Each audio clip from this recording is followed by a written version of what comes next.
Greetings, most gracious audience. I am Sir Persevere, Knight of the Hand-Drawn Realm. Normally, I would be presenting my thoughts on an animation news item in a weekly report. However, as of the evening of Sunday, March the 6th, I could find nothing of note to really comment on. Sure, Keanu Reeves is playing the voice of a CGI Batman in an upcoming DC project, but that's not really anything truly noteworthy. So, in light of this lack of current news, I shall proceed with my musings. What are musings, you might ask? Simply put, I talk about any given film and try to apply a classic animation concept to it, or give it my own theories. I hope you enjoy my musings from the hand-drawn realm. For today's musings, I propose that Ladyhawke is the perfect candidate for an animated prequel. Not just any animated prequel, mind you. I would love to see the same animators who worked on Quest for Camelot make this project come to life.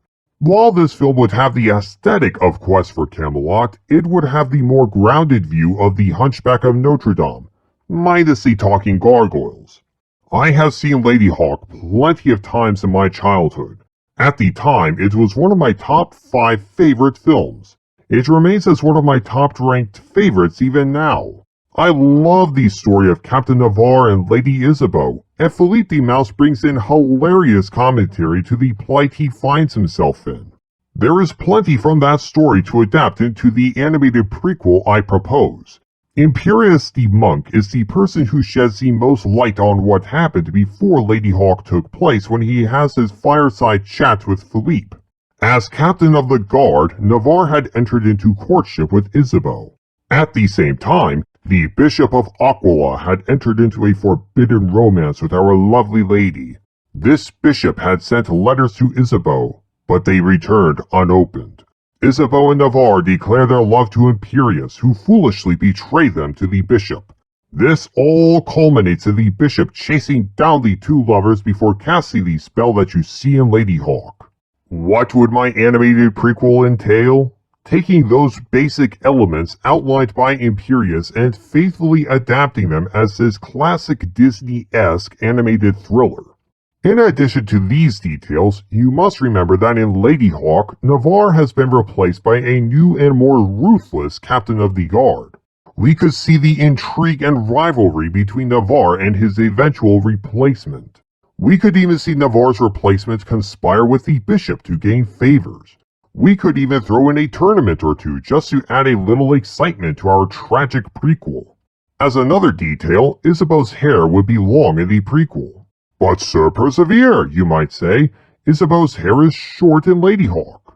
That is true, but it is Navarre at the end of the film who asks Isabeau, "You cut your hair?"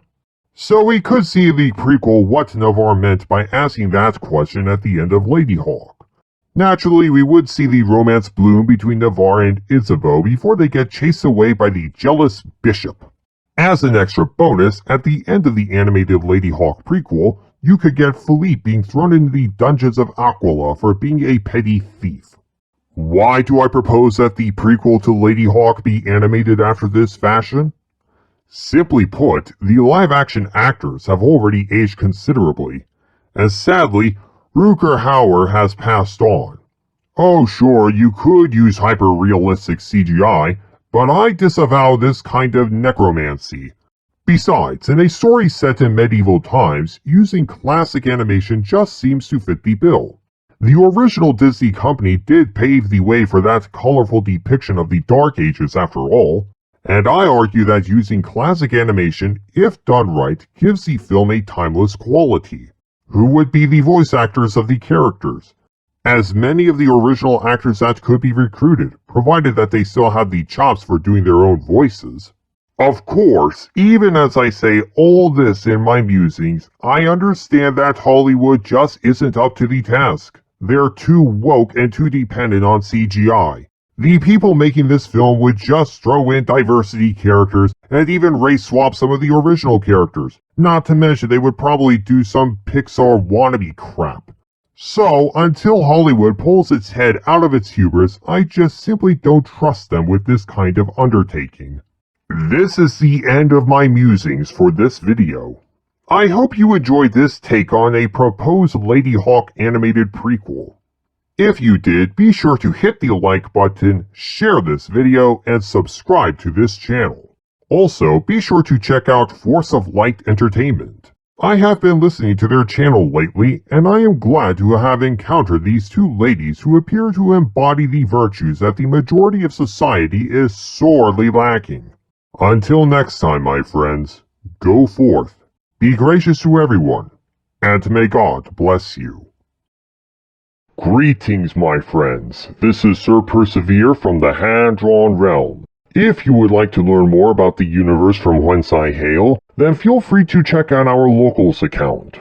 We are posting short stories there, and hopefully as time goes on we will post more. But for now, you can enjoy the tale of Speckles getting a bubble bath, the tragedy of Rajon's oldest brother Blizzard off, or even the love story between Aveline and Klingon.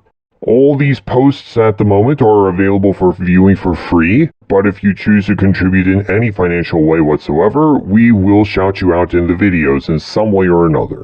Thank you very much, and may God bless you.